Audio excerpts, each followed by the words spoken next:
everyone. Welcome to another episode of Voices of Inclusive Research podcast, where community stories and cutting-edge science comes together to make some serious waves. I am Dr. Ren, the founder of Diverse Research Now, and boy, do we have a treat for you today. First off, I'm thrilled to announce that this is our very first in-person meeting where we're coming live from Para Hub in Carlsbad, California, in an amazing Black-owned co-working space that's all about empowering entrepreneurs. Big shout out to them for hosting us. Now, let's introduce you to our fantastic guest here. This is Jen Lothridge. Okay. She is not just a member of the community, but she is a powerhouse and with some real raw insights on clinical research that you don't want to miss. So we're going to have a great conversation today. Jen, welcome to the show. Thank you. How are you feeling today? Not too bad. Not too mad. Yeah, I'm so excited that you're here. Yes. So before we jump in, I got to ask you, how did you feel coming into this space today? A little nervous, but I'm excited for the opportunity to share some valuable information that can really touch individuals in a positive way. So because of that, I'll deal with the nervousness. I know that's right, girl. Look, I'm nervous too. Okay, so all right, well, let's dive into some good stuff, Jen. Okay. So we're all ears. We want to know if you can share your personal insight on participation in clinical research. Because again, Diverse Research Now is all about bringing awareness to this lack of diversity in research. And so we know that you have your own story with research. And so we love to hear your story. Okay, thank you. So my first experience with research started many years ago while I was watching a movie. Don't recall the name of it.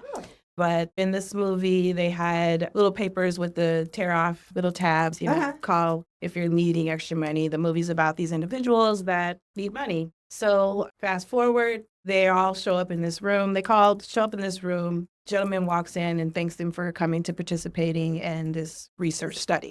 And so after everyone sits down and he says, okay, we're about to begin. And he pulls a gun out and he shoots the lady sitting in the chair dead. So come to find out, the movie is about observing human response in stressful situations. That's what the research was. Yes, that's what the study was, yeah. Don't recall what the name of the movie was, but yes. So, however, that stuck with me and actually made the decision that I would never participate in research if that's what could potentially happen, right? So, yeah, Hollywood. Right, thanks to Hollywood, yes. Okay. So fast forward. That doesn't happen in real life. But you didn't know. You didn't know. That's the point. That's what I'm saying. Yeah. Okay. Yeah. I mean, it's a movie, but usually where movies come from. Yeah. That's true. And you're not the only one that probably got that message, that takeaway message, which is unfortunate. Yeah. But go ahead. So fast forward, gosh, that's well over 15 years ago to 5 years ago. I received a diagnosis that I was positive with HIV and AIDS. So that caused me to have to engage with doctors more and things like that. And so now I start to hear more about how a lot of people don't participate in research, especially a lot of African-American individuals of color, and especially women. Like they don't participate in research. And so that made me feel as if you don't have enough information to take care of me, what information are you using? Wow.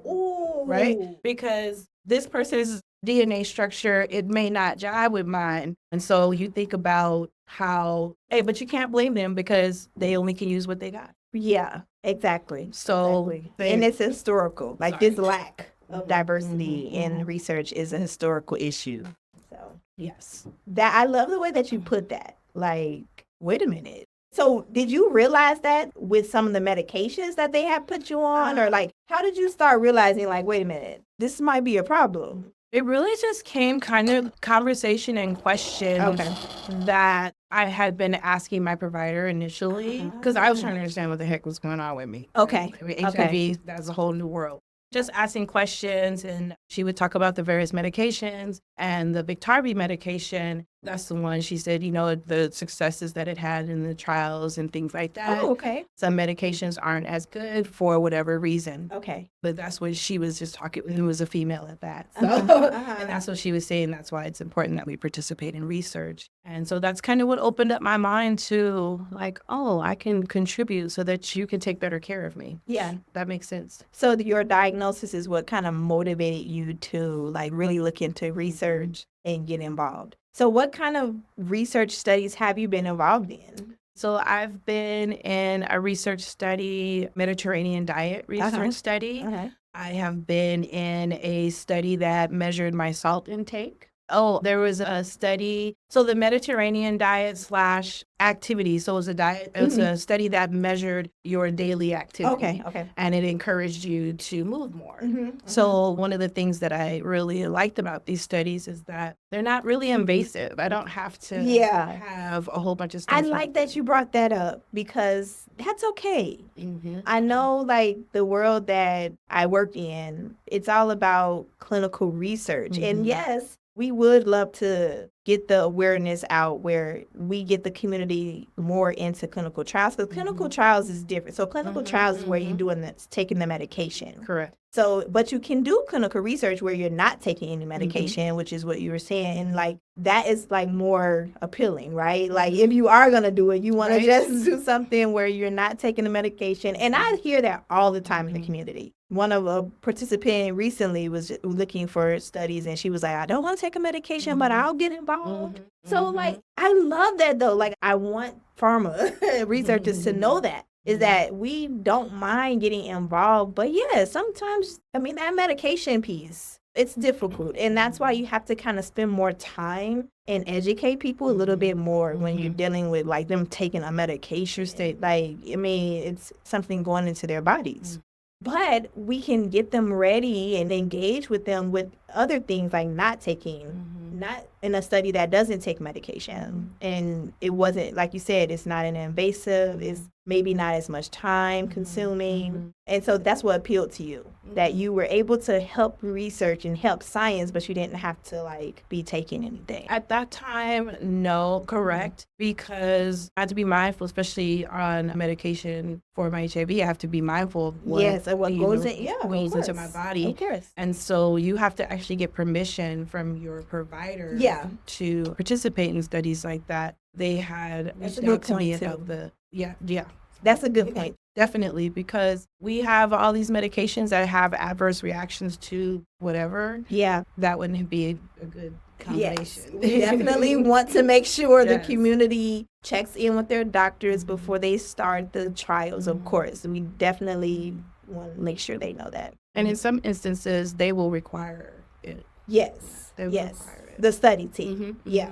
They had asked me once about participating in the study. I don't remember the name of it, but the medication to help you lose weight. So you would be injecting. I thought about it, but I was nervous. Yeah. I was nervous. Yeah. And you was like, no, that's okay. I don't need no other problem. But I know people have done it and so good response that they've gotten from it. So, yeah. So did you have any like surprises or unexpected moments while you were participating in the research that you were participating in? Or was it pretty easy for you? It was pretty easy, not really any surprises because they're very diligent to be informative to you of what you're getting yourself into. That's one of the really huge things right now is that informed consent. You know, individuals, we want to make sure that individual is fully informed what they're getting themselves involved in because some people might get involved with a study for the sake of the monetary reason, the money, and right. But that might not mean that study is good for that individual. That's right. So that can't be the only reason that you're participating. That can't be the only reason. We do tell people like this is a benefit, you know, you can be compensated, but it definitely shouldn't be the only reason. Yes. So what other studies would you participate in now? Would you consider doing trials at this point where you're taking medication? It would depend on what it would be. I have been solicited to consider participating in a cure study that they're looking to do. Wow. So far, I know they have one person that has gone through the qualification process, which is a lot. It's a nice incentive, but it's a lot that you go through. And that's the reason why it takes, I think it's like I don't know exactly, but it's more than like just 3 days. Yeah. I mean, I'm glad that you brought this up, because one of the reasons why we have programs for diverse research now, like the Safe Space program and the Study Buddy program, is to support people like you who are interested in the research and they need support. So our Study Buddy program, we actually assign an advocate that will go to visits with you and be with you on site, making sure that you are always comfortable. You always know as much as you need to know about the study. Like, the advocate is pretty much on your side, your buddy, to make sure you are always comfortable in that study. So I think that's definitely needed for sure, especially if you are hesitant already. But now, like, if you have someone going through it with you, then that could help. When you were going through the study, did it affect your day-to-day life? Did you have any issues? You already said it's pretty easy. Yeah. It didn't really affect your day-to-day life. Not necessarily. The studies I've participated in have been pretty user-friendly. Okay. It's a juggle sometimes when you have to go in. Sometimes it may be for 30 minutes. It could be for 2 hours. Exactly. Yeah. You know, the salt intake study I did, I sat in this chair with my hand in some kind of machine it was for over an hour. Whoa. And it was, what did I say, it was like doing a little bit of radiation and whatever else. And then after that, I went to another machine and put my hand in and sat there. I know it was over 3 hours because I took a nap. So it just depends on. Wow, that was a lot. Yeah. Wow. Yeah. That was a lot. So definitely planning accordingly is important when you're doing that. But this is the benefit. They let you know everything, and they are flexible and they work with you so that you can successfully participate.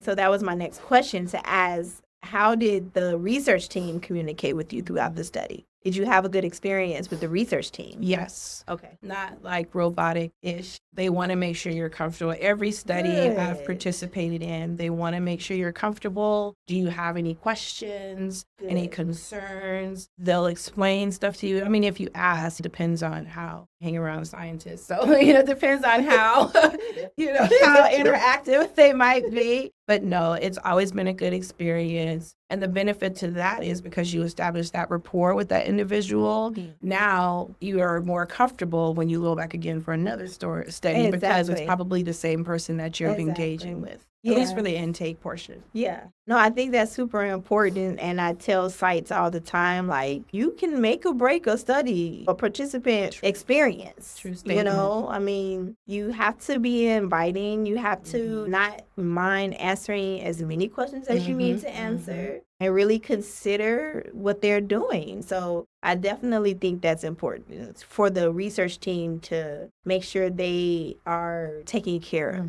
of you. Like serving you. Now what they're doing is training some teams like on cultural competency. Yes. So that they can, because you have to have that to be able to engage with that individual. I have a colleague in Atlanta that has like a whole cultural competency like program where she goes to sites and she trains them on cultural competency. I think it's super needed. I think it's necessary because a lot of times I've been in the field for 20 plus years and a lot of times I've heard that some of the study sites, and I mean, they don't look like us. The people that's there don't look like us.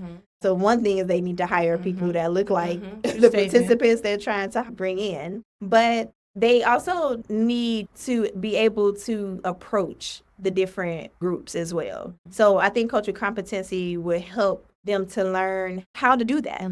So that's how we're going to get more diversity in this, right? Because the study team is doing the work, right? They're doing the hands-on part. So it makes a difference for sure. True statement. And that goes even a little bit deeper with cultural competency, just like you touched on, is you had commented on hiring individuals that look like the populations that we want to reach out to obtain more information from. So you have to actually go a little bit further and say, okay, let's start educating and training these individuals to be prepared to be and that be ready to be hired, right? Yes. So you can say, oh, we need to hire, yeah, but if these people aren't intentionally being trained for research, so we need to go to some of the Black schools, Black colleges, and say, hey, we want to train That's you in happening this program. too. It's definitely happening. I know of different programs at HBCUs that are training in people who want to work in clinical research how to do that. Because I think that's very new. I don't think that's always been the case. I always say, like, I kind of stumbled into clinical research. It was my first job out of undergrad, and I had never really heard about it before.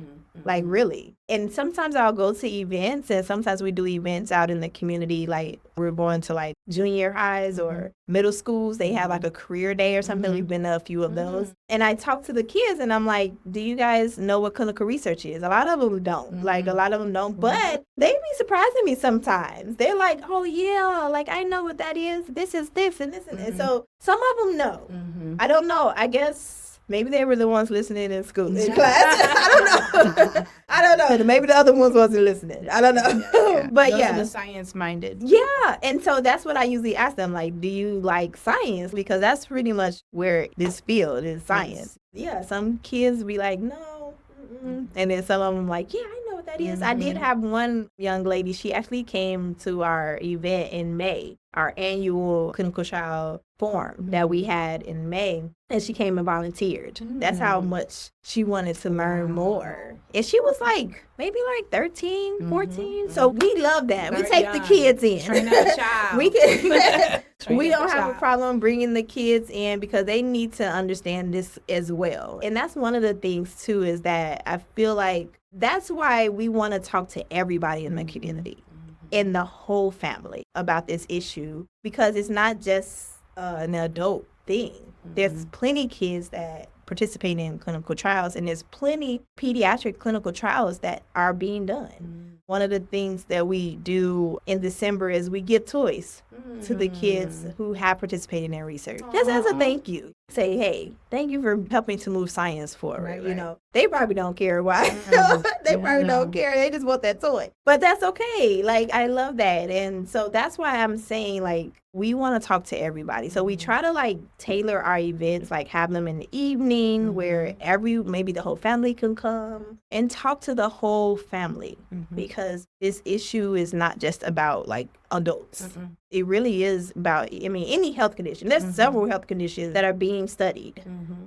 So, you just never know. Tell me, what do you think some misconceptions are, common misconceptions about research in the community, like, that you've heard? Misconceptions that I've heard in the community. Or tell me does your family know that, like, you participate in research? Is it something that you share with them? What are their thoughts? They think it's interesting because, for example, the SALT study, I could only eat the food provided for weeks at a time. And so they're like, what? They're giving you the food? I'm like, well, yeah, because I have to only eat this so that they get to measure the salt intake, because they did everything out. So they thought that was pretty interesting. When I participated in the Mediterranean and active moving study, we got olive oil and walnuts.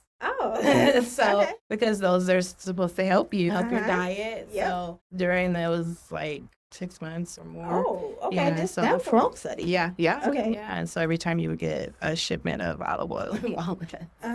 But negative things, not so much. I think the one negative, I guess I could take this as a negative, like the cutoff age for participation in research studies sometimes. Like, if you're over 65, you can't participate. So now that prevents the study of our aging population, which that information is crucial, especially when it comes to HIV and aging with it, because they didn't even expect people living with HIV to live that long. Right? So now you have them aging and... Oh, I didn't really realize that there was, like, that age cutoff with...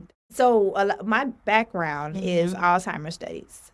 So I worked in, like, elderly studies. So they're going to be... So I'm accustomed to, like, the ages that started, like, 65 and up, or 55 and up. Actually, the preclinical studies are now 50 and up. I never thought of, like, other studies ending that cutoff being like 65. I mean, not exactly. Not every study, but a lot of them. Okay. And that's just it. It's depending on definitely the study, what they're looking for, the population that they're looking for, and so many different criteria. But if you're like, here, take this information, and they call, I've had some people tell me, oh, I was past the cutoff. Let's talk about this. And so they get denied, right? They say they are told they're not eligible, they not qualified. How discouraging is that, do you think? I think it's super discouraging for someone that's not eligible. Not that everybody is going to be eligible. They do have to understand that that you have this inclusion, exclusion criteria. So everybody's not going to be eligible. But I really want the clinical research community to like have another option for them. So if you're not eligible for a study, to like have something else that they can get into. Maybe they still want to provide their data. They really want to help. How about we continue to engage with them? And because maybe at some point they will be eligible, right? Or maybe it's another study that comes up that could be, you know what I mean? I do feel like, because I've heard people say that where they're like, well, I tried to get in this study and they didn't call me back, or they said I was ineligible. They didn't even tell me why, you know? And now they're like turned off from even wanting to ever participate again. I think that's a shame. Sad. Yeah, that's sad. Yeah. It shouldn't be like that. I think it's, again, education. You're not going to qualify for all the studies. Right. Okay, but that don't mean there might not be another study, and they tell you that. And you have to say that. Like, that goes back to teaching the sites how to communicate with participants. Right. Don't be so quick to turn them off, you know, and turn them away. Like, let them know, like, hey, I'm so sorry you don't qualify. You can be put on our list to get more information about other studies. Or I just think that it's so important to keep them engaged. Because once a person of color, Black or brown, is interested in research, I think that we have to continue to, like, again, keep them engaged.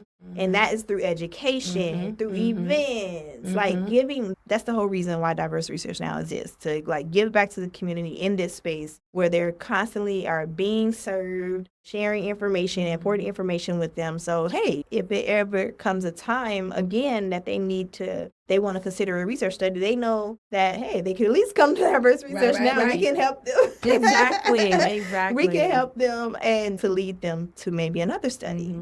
But it doesn't have to be like a negative view. Like, they don't have to lead with this negative view. I think it's for me, I would say the spirit, first and foremost, of the person, you know, because if you understand what you're doing and what you're getting into, there could be disqualifying reasons. Yeah. But that should be okay. If you're that disappointed, what? What was your reason? right. Well, why are you so disappointed? And especially depending on the type of study it is too. I just got done completing my IRB training. CITI. I can say this because you know what I'm talking about. Okay. So I just got done with that, you know, and it's just really interesting how the team has to be so mindful of some of the most simplest things that we take for granted. What demographic is this person coming from? Is this someone who potentially has substance abuse or something like that? And now they're just seeking the monetary purpose, and they're just trying to engage in these studies. And so ultimately the team wants to keep humans safe. Yes. That's like first and foremost. First and safety first and foremost. Safety first. Yes. So, but I appreciate that because at one time, way back when, safety was out the door. What's that? You talking about Tuskegee. And Hitler and, all of them people, you know, just for the sake of advancing medicine. Yeah. And that's part of the reason why so many people are apprehensive to participate now. Yep. However, that was then and this is now. We got to let that stuff go, forgive in our hearts, and open up to participate. But that IRB that you're talking about, that is one of the safeguards. Right? It's a whole group of people that's making sure that this study is going to keep you safe. And you know what I mean? Low risk. Low risk. Low risk. I'm learning. Look, this is what I always talk. This is something that I bring up in the community too, because we are very transparent. We don't want to like sugarcoat anything. There's going to definitely always be risk in studies.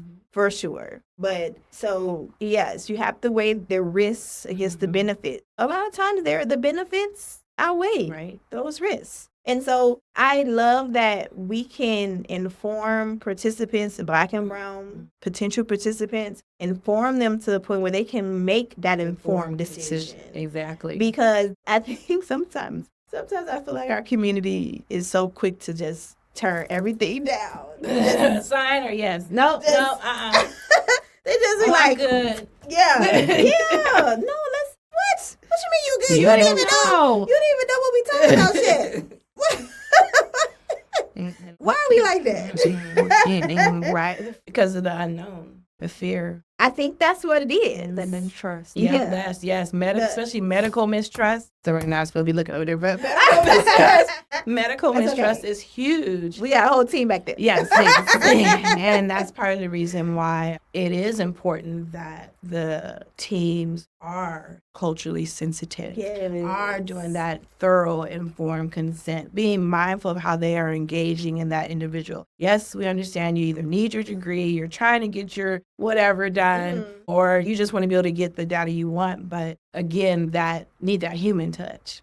Yeah, that human interaction. Oh, I'm glad you said that, because this week I was on a meeting and saying how people are kind of craving that now, that human interaction. People are tired of that's why I'm glad to be here with you today in person, because people are kind of tired of Zoom. They're kind of tired of that disconnect, where you can't touch people. Yes. And that's huge for us. Like, that's exactly why we want to be consistently in the community, having events face to face.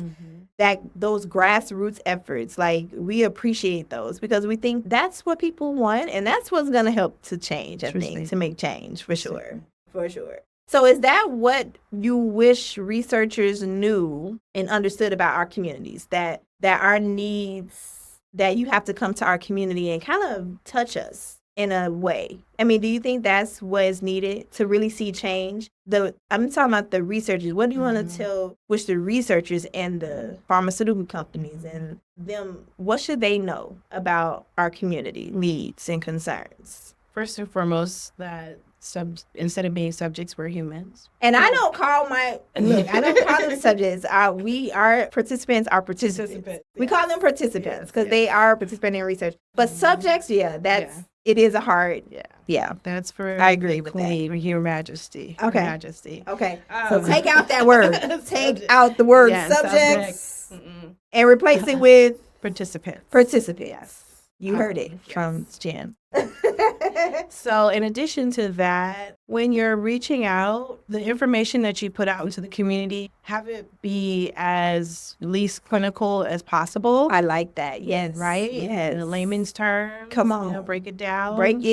So that, especially when you're reaching out to those vulnerable and underserved populations, which may have other barriers. And if they pick up something and they're like, oh, I don't even, that'll be a turn off right there. Oh, yeah. We're going to put that right down and be like, okay, well, this is too much reading. Yeah. Easy to understand. We love infographics. Yes. Because, we like to make it plain. Okay. And then with the infographics, you got to make the picture look like them. And that's what, Pharma has been doing a good job of that. They've come a long, they've come a long way. They know now, like, everybody, you have to include all the populations in these pictures. Yes.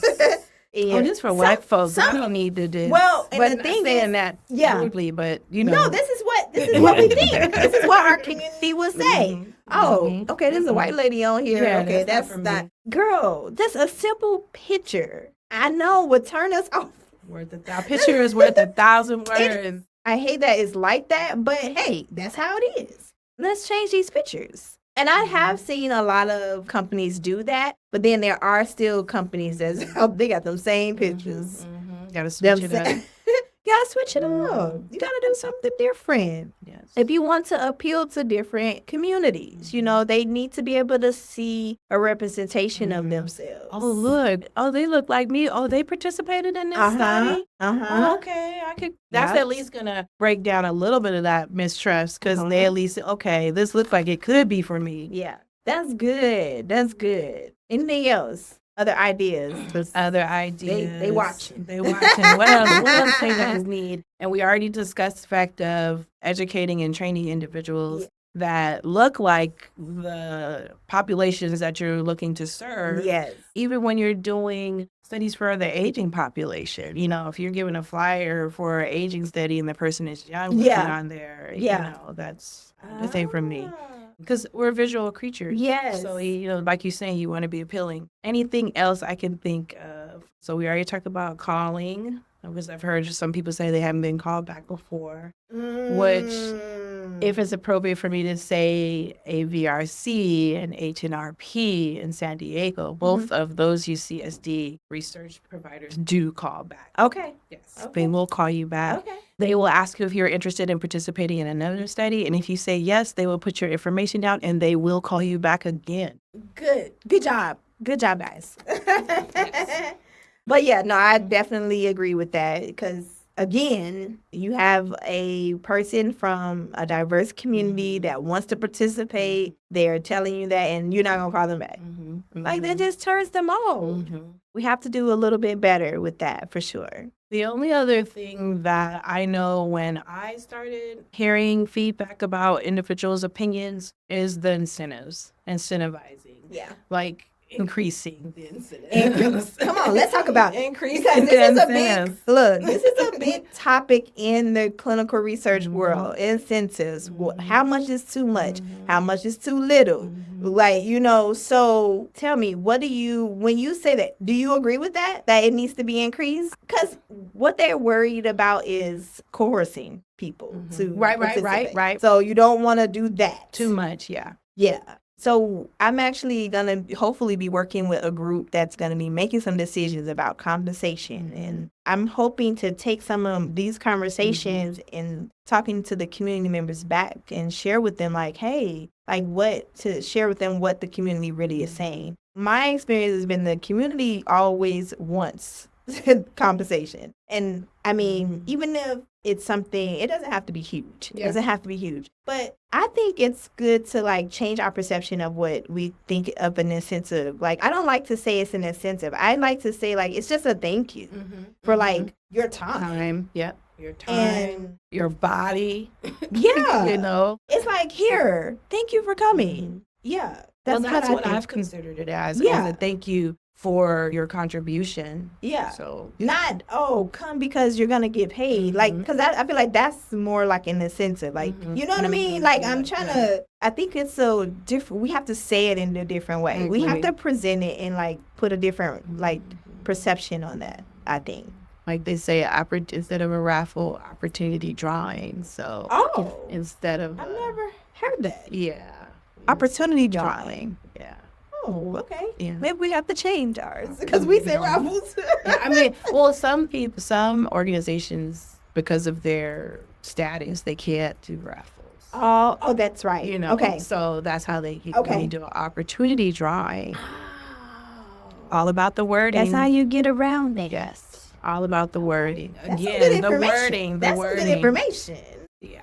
I don't really think that, they should pay more. And I guess that's because of how I made friends with participating in research studies. It's like, okay, this is the appreciation or the incentive, whatever. But I care about the outcome, the process. I care more about that. So I'm okay if I get a $25 gift card for, coming for a visit. There's a study that I've participated in, another one that's called Women Shine. And they meet with you virtually, ask questions, give a little hair sample, give a little gift card, Amazon or whatever gift card. So many months pass, they call you again, ask you the questions, give you a little sample. Longitudinal studies. Right? Yes, so, but this is valuable information that's being gathered. And if you understand that, I mean, hey, the $25 to some, that ain't nothing, but you know what? I can get a few things with $25. You know? Yeah, not too much no more these days. That's what you're saying. No, but I think it's important for us to like help the community like prioritize like how they look at it, how they look at a study. We do have like an infographic that we created, and I have on there like all the different benefits of being in a research study. I like to talk about the benefit of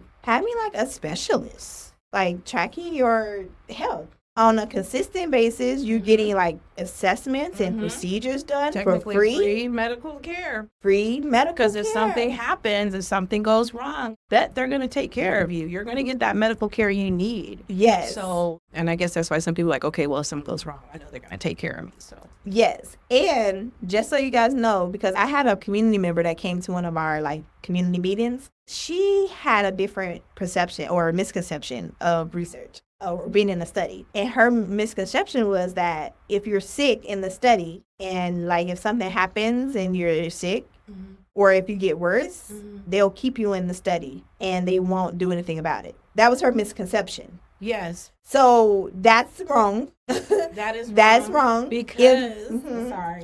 Go ahead. Because it's important for people to know anytime you enter a study, just like you enter into a study, you can stop in the middle. That's right. It's voluntary. It's voluntary. It's voluntary. It's voluntary work. So you can stop at any time. But also, we had addressed that with her, that community member at that time, and let her know, like, hey, no, like, if you progress in your disease, most of the time, I mean, there's a whole study team, a whole safety team that's looking at your data while you're in that study. And if they see that you're progressing and that you're getting worse, no. Most of the times, I believe all the times, that it's required for them to, like, find something else for you. Right. Like, you have to come off that study. It's not working for you. Right. You know, I mean, that's the whole point. Like, we need to find things that's going to work for people, right? So if this person is progressing too far and they need to come off that study, they're going to take you off. Yeah. So because it's safety first. It's safety. It's safety. Safety first. And it's a whole team that is reviewing your records on a consistent basis,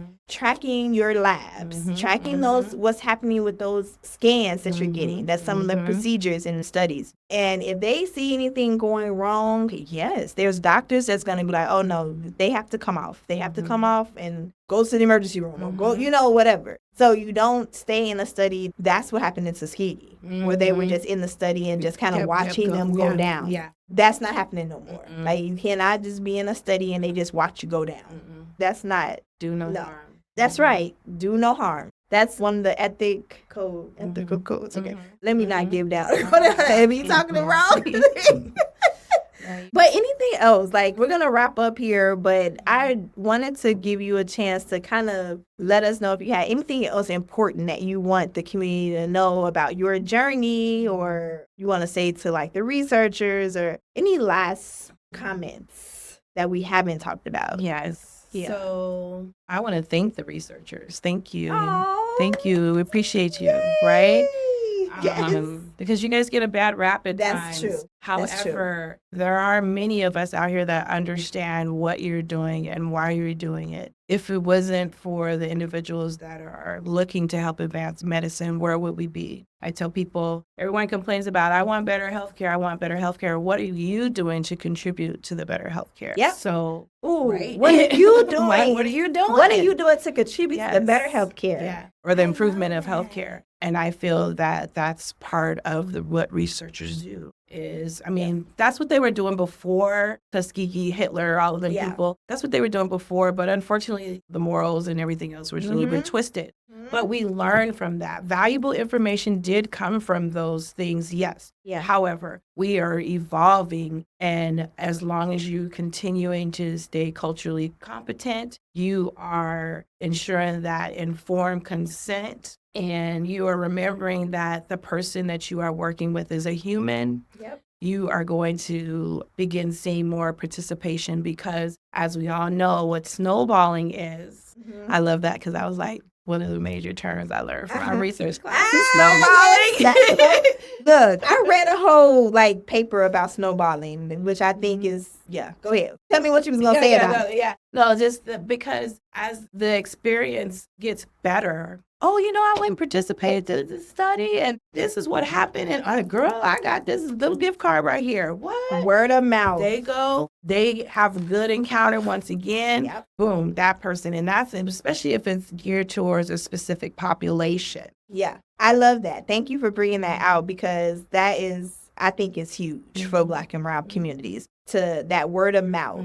That's huge. So, I definitely want to use that in the future. I want that to be something that we promote, where if you're a participant in a research study, like maybe some campaign where if you're a participant, share that with your somebody. Yeah, like program. Like, yeah, some program or something where a snowballing program, like whatever we want to call it, I don't know, but we're give them something for sharing their story. We have to start sharing our stories. We can't do it in secret. You know what I mean? Like other people need to know that, hey, I am helping to move science forward. I am participating in this, and this is what I got, and this is how it's making me feel. And this is, I think that you should do this. Like, that's big. Yes. That's going to be big. So each one teach one. Yep.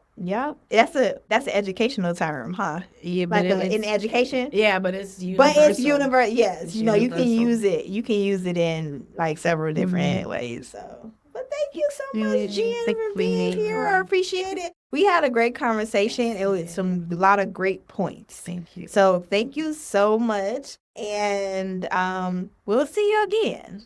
Okay. Maybe we'll have you back on because we like to. Oh, well, thank you. Bye, everybody. Bye. Thanks for watching and listening.